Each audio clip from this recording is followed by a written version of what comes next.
Alright YouTube, I am going to bring you another Napoleon Total War online commentary.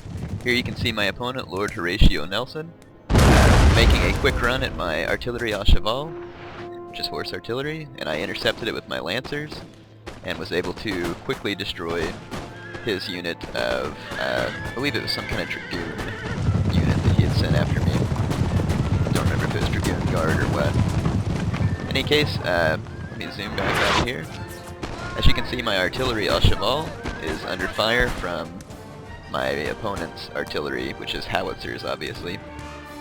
Let's take a look back at my army real quick. I've played several battles today, and I'm starting to learn that on Napoleon Total War, and I can't say that this is set in stone, but it seems like since the units don't fire by rank, that it's very important to spread your men very thin.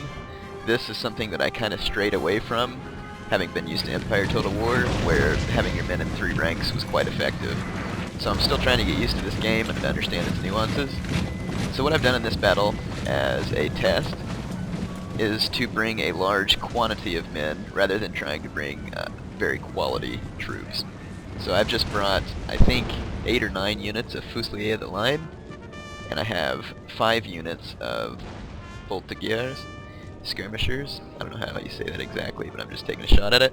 On either flank I have a unit of Cheval de Guerre Lancer, Cheval Leger, I don't know how you say it, and Chasseur à Cheval, which is missile cav. So I have 2 cavalry on each flank. Here I'm using my general to inspire my artillery pieces, and let me explain to you how to properly use cannon artillery, not howitzer artillery, as I've found so far. Again, this is not set in stone. The last few times I've used cannon artillery, it's been disappointingly ineffective, and I would simply target the unit that I wanted to hit, and my shots would never hit those units. Very frustrating.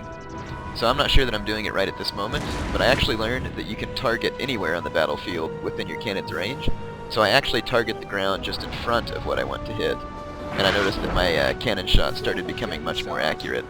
Sir! And I will try and show that later. Our general is under attack! Okay, my general just took a howitzer round, but he's not dead. Here on this flank, my opponent lost one of his units, so he has a unit of dragoon guards. Let's take a look at his army.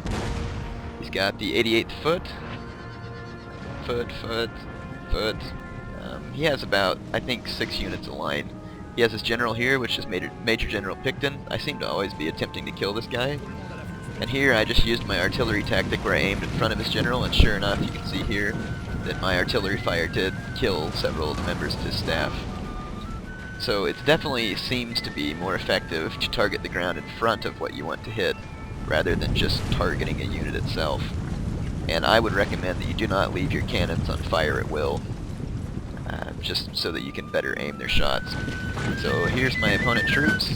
Here's some Highland Foot, marching through the grassy flatlands. I know this map's a little bit boring, but this tactic that I'm trying really doesn't work well on maps with choke points, so that's why I'm attempting it on this grassy flatlands. I do enjoy playing the other maps on this game quite often, because it brings a little bit of differentiation to each fight. So on this flank, he has another unit of Dragoon Guards and the 15th Hussars. So you can see that my general strategy is to just move up my extremely far stretching force. My opponent is attempting to stretch out in return, but I have him vastly outnumbered.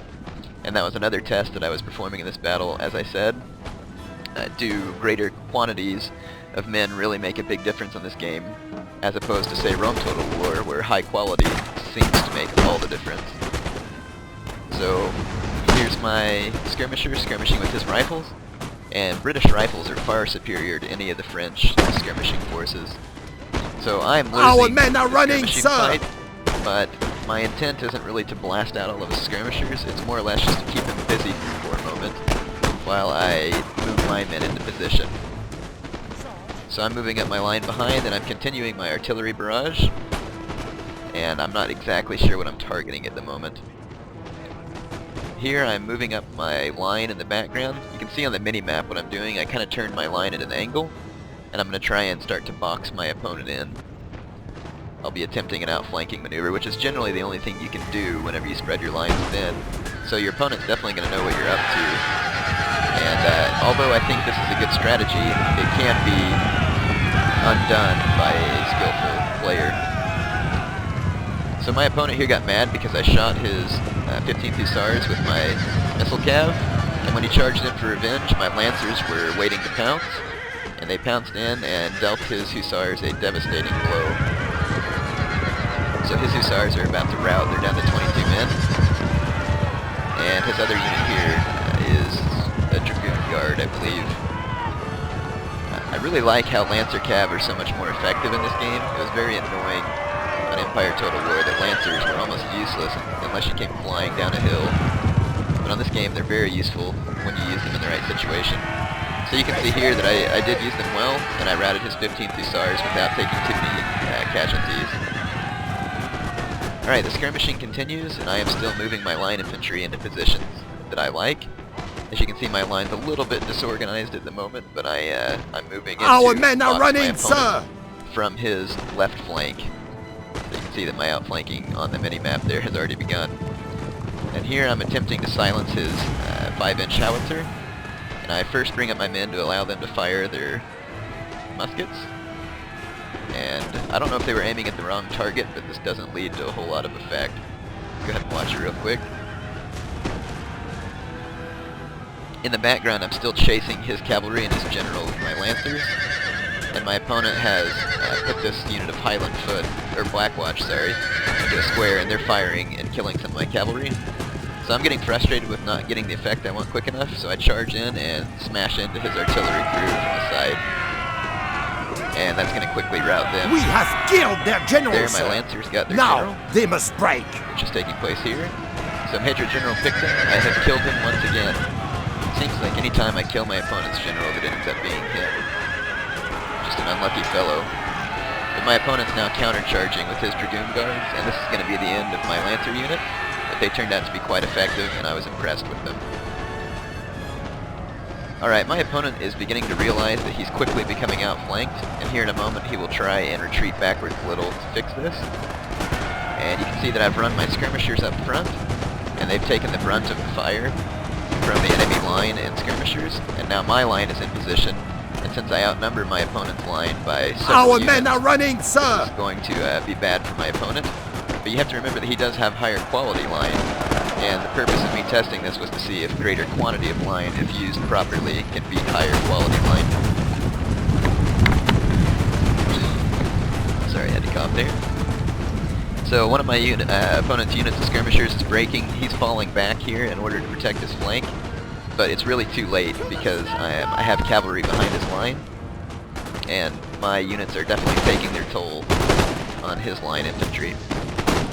Right now, I believe my line infantry is gunning down the remainder of the skirmishers, which isn't exactly ideal. Our men are running, But sir! my cavalry has just become free, and I charged it into the side of this 88th Foot, which is the, it's like Connaught Rangers. I don't know exactly how you say that.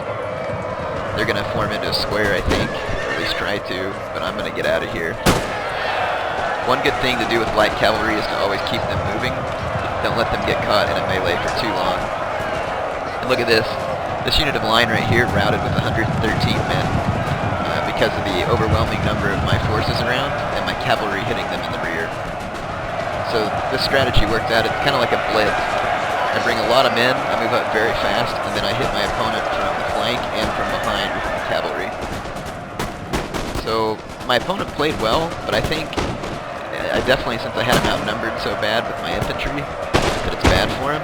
But also what was bad was he made that early desperate charge at my artillery with his cavalry and wasted some of his cavalry.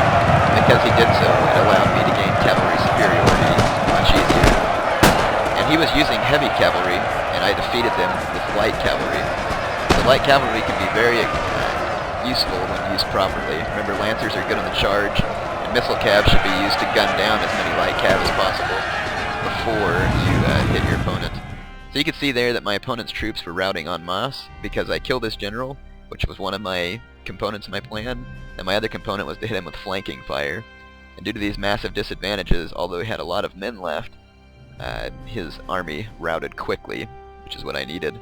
So you can see that I deployed 300 more men than my opponent. This was a key to this strategy. So in this case, in this scenario, I should say, quality was overcome by quantity. My British opponent definitely had a higher quality army. But since I had him outflanked, cavalry to his rear, I was able to fairly easily pull off the victory here. Not to say that my opponent didn't play well. I just think that my army worked better for this particular map. Let's take a look at the unit statistics real quick, see how my men did. One of my Lancers got 60 kills. It's pretty good, considering the short time they were in action. So you can see that some of my units didn't even see a whole lot of action, just because the British troops routed en masse. Anyway, hope you enjoyed this video. Hope I taught you a few lessons about Napoleon Total War, and I'll teach you more as I learn it. I'm still very new to this game.